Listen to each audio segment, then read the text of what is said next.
आकाशवाणी मध्य प्रदेश से प्रस्तुत हैं प्रादेशिक समाचार।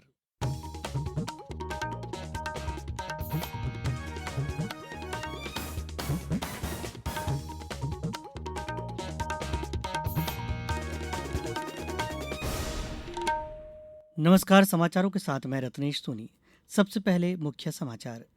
1,25,00,000 से अधिक महिलाओं के लिए लाडली बहना योजना की 38वीं किश्त जारी।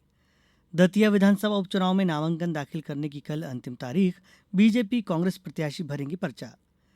केंद्रीय कृषि मंत्री शिवराज सिंह चौहान ने दिल्ली में वृक्ष मित्र कार्यक्रम को किया संबोधित। इंदौर में मुख्यमंत्री ने 21 लाख पौधारोपण का महाअभियान शुरू किया। और प्रदेश में तेज बारिश, 4 दिन का ब्रेक। आज 27 जिलों में बूंदाबांदी की संभावना। अब समाचार विस्तार से।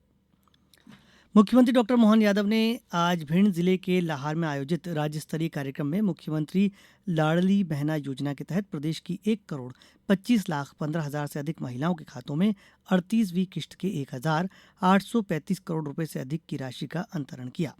इस अवसर पर मुख्यमंत्री डॉक्टर यादव ने 322 करोड़ 29 लाख रुपए की लागत के 56 विकास कार्यों का भूमि पूजन एवं लोकार्पण कर क्षेत्रवासियों को सौगातें दी।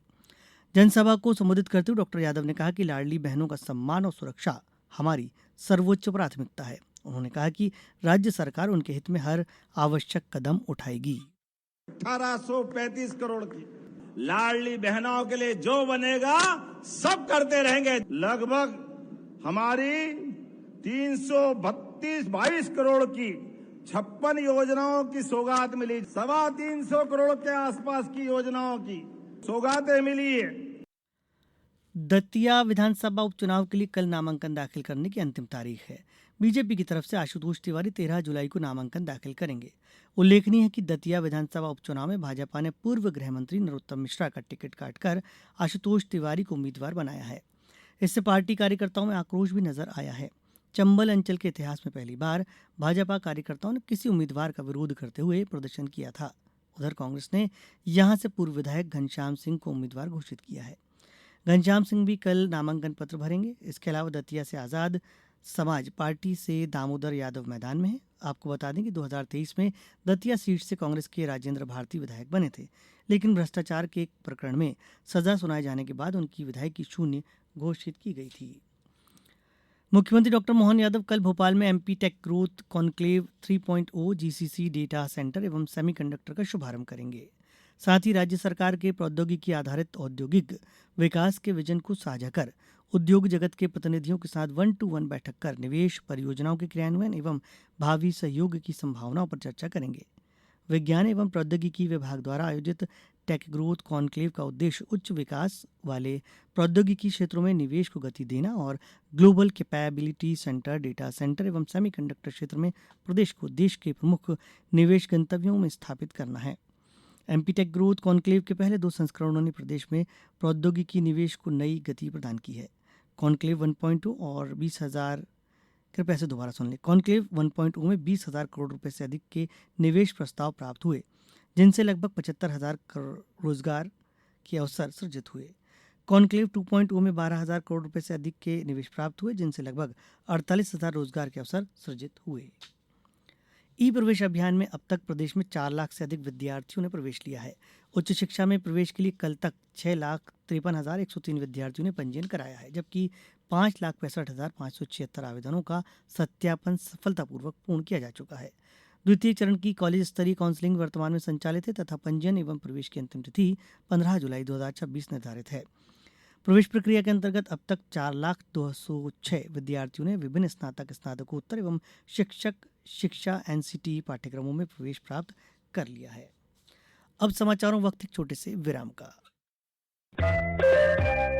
ये समाचार आप आकाशवाणी मध्य प्रदेश से सुन रहे हैं। ये समाचार बुलेटिन यूट्यूब पर Madhya Pradesh news All India Radio channel पर और फेसबुक साथ ही एक्स प्लेटफॉर्म पर AIR न्यूज भोपाल पेज पर सुने जा सकते हैं। इसके अलावा आप हमारी वेबसाइट newsonair.gov.in पर अथवा न्यूज ऑन AIR ऐप पर भी समाचार सुन सकते हैं।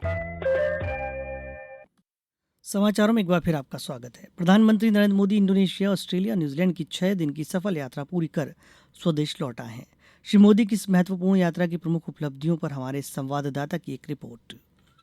प्रधानमंत्री नरेंद्र मोदी ने अपने 3 देशों के दौरे के पहले चरण में इंडोनेशिया का दौरा किया। उन्होंने इंडोनेशिया के राष्ट्रपति के साथ द्विपक्षीय वार्ता की। दूसरे चरण में प्रधानमंत्री मोदी ऑस्ट्रेलिया पहुंचे, जहां उन्होंने ऑस्ट्रेलिया के प्रधानमंत्री के साथ तीसरे भारत ऑस्ट्रेलिया वार्षिक शिखर सम्मेलन में भाग लिया। अपने दौरे के अंतिम चरण में प्रधानमंत्री मोदी न्यूजीलैंड के ऑकलैंड पहुंचे। इस यात्रा के दौरान दोनों देशों के प्रधानमंत्रियों ने भारत न्यूजीलैंड रणनीतिक साझेदारी की शुरुआत की घोषणा की। दीपेंद्र कुमार, आकाशवाणी समाचार।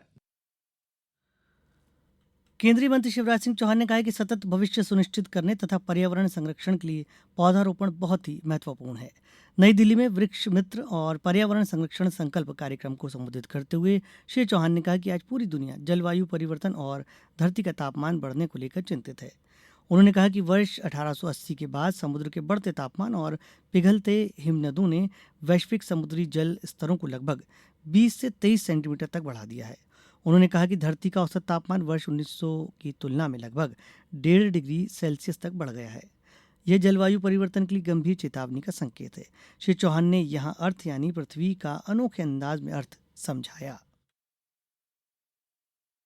ERTH अभी आपको बताया, कमरे से निकलो, एनर्जी छोटी चीज है, बिजली का स्विच ऑफ कर दो। ये प्रतीक्षा मत करो कि दूसरा ऑफ करेगा। ऐसे अवॉइड प्लास्टिक की बात, सब्जी लेने जाओ तो कपड़े का थैला ले जाओ, तो कागज की थैलियां भी बन रही है।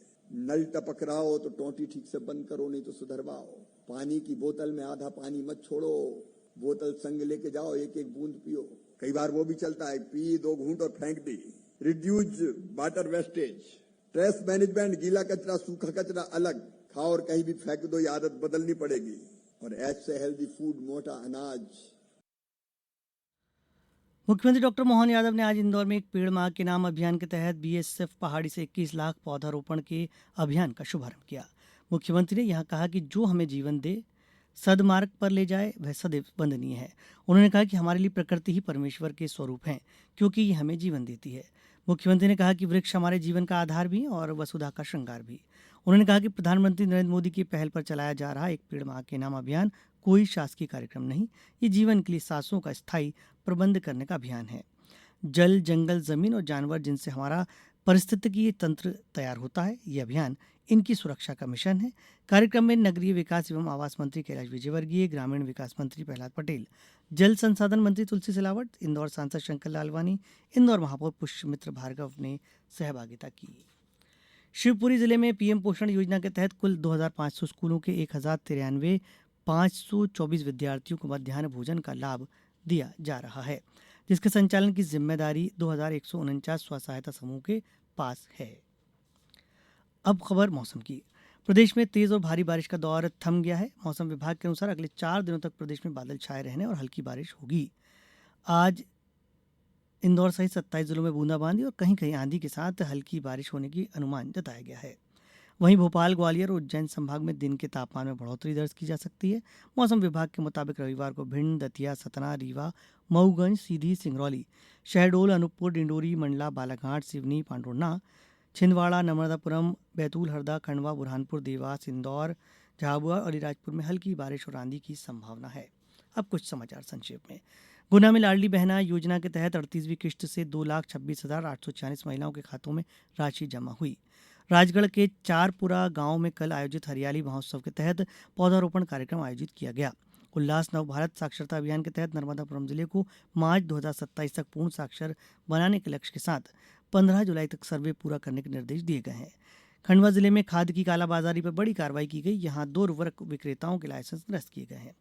विश्व जनसंख्या दिवस के मौके पर आगर मालवा जिले के कानड़ में आयुष मेडिकल ऑफिसर ने मां और बच्चे की अच्छी सेहत के लिए सही समय चुनना और 2 बच्चों के बीच सही अंतर रखने के बारे में जानकारी दी। पश्चिम मध्य रेलवे जबलपुर में सतर्कता विभाग की 2 दिवसीय कार्य निष्पादन समीक्षा बैठक आयोजित की गई। और भोपाल के चर्चित ट्विशा शर्मा मौत मामले में एम्स दिल्ली के मेडिकल बोर्ड ने अपनी अंतिम फॉरेंसिक रिपोर्ट सीबीआई को सौंप दी है। इस बुलेटिन में इतना ही। अगला बुलेटिन सुनिए सुबह 7:10 पर। नमस्कार।